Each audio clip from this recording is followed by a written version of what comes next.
Hello guys, today I've got Sennheiser Momentum 5 and I'm going to show you how you can easily pair them with your iPhone.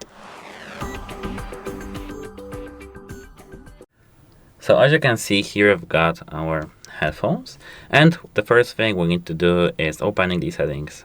Here we need to enter Bluetooth, and now when your headphones are turned off, you need to hold this button right here for 5 seconds till you see all the LED lights here blinking. Like that. Now on the devices list we should see our headphones. We should find them.